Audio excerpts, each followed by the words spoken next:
नमस्कार, मी रेश्मा रेशूज रेसिपी चॅनलमध्ये मी तुमचं मनापासून स्वागत करते। तर आज आपण भोगीच्या दिवशी जी तीळ लावून भाकरी केली जाते ती आज आपण बघणार आहोत।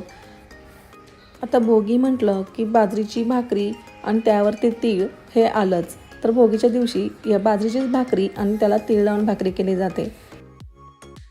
मी भाकरी बनवताना भाकरी कशी बनवायची ह्या खूप साऱ्या मी टिप्स शेअर केलेल्या आहे, त्यासाठी तुम्ही व्हिडिओ पूर्ण बघा। पण त्याआधी माझ्या चॅनलला सबस्क्राईब करा आणि बेल आयकॉनवरती क्लिक करा, म्हणजे मी अपलोड केल्यावरती व्हिडिओ सगळ्यात आधी त्याची नोटिफिकेशन सगळ्यात आधी तुमच्या जवळ येईल।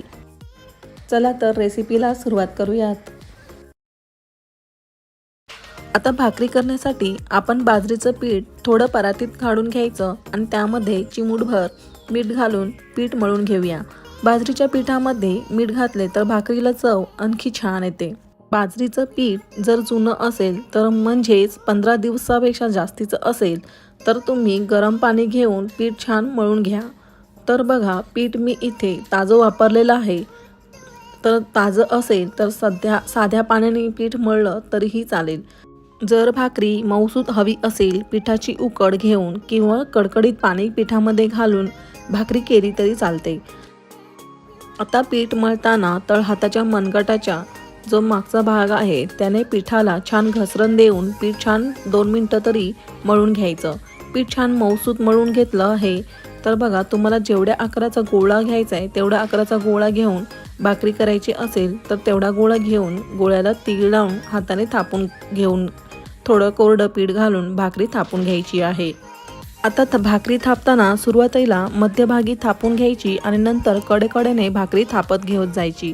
तुम्हाला हवं असेल तर तुम्ही भाकरी अर्धी थापून झाल्यावर ही तीळ पसरवून लावून भाकरी थापून घ्यायची। असं केल्याने तीळ ही छान भाकरीला छान चिकटले जातात।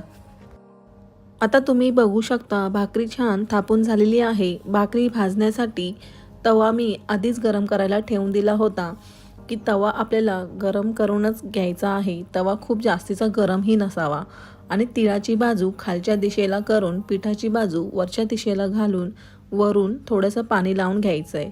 मोठ्या आचेवरती ही भाकरी आपल्याला भाजून घ्यायची आहे। आता बघा, भाकरीवरचं जे आपण पाणी लावलेलं जे आहे ना ते सुकलं की आपल्याला भाकरीला पलटी करून घ्यायचं आहे। तुम्ही बघू शकत असाल बाजरीच्या भाकरीला छान तीळ चिकटलेले आहेत। भाकरी भाजताना नेहमी मोठ्या आचेवरतीच भाजून दोन्ही बाजूने घ्यायची आहे। तुम्ही बघू शकता बाजरीची भाकरी छान फुलली आहे आणि उलटणीच्या साहाय्याने सर्व बाजूने दाबून भाकरी छान भाजून घ्यायची। तर अशा प्रकारे आपली भाकरी तयार आहे। तर अशाच प्रकारे मी सर्व भाकऱ्या करून घेणार आहे। जर तुम्हाला मऊ भाकरी आवडत असेल तर तुम्हाला मी या व्हिडिओमध्ये सांगितलेलं आहे की मऊ भाकरीसाठी पीठ मळताना गरम कडकडीत पाणी घेऊन छान मळून घ्यायचं, तर भाकरी छान मऊसूत होते। भाकरी अशा प्रकारे नक्की करून पहा।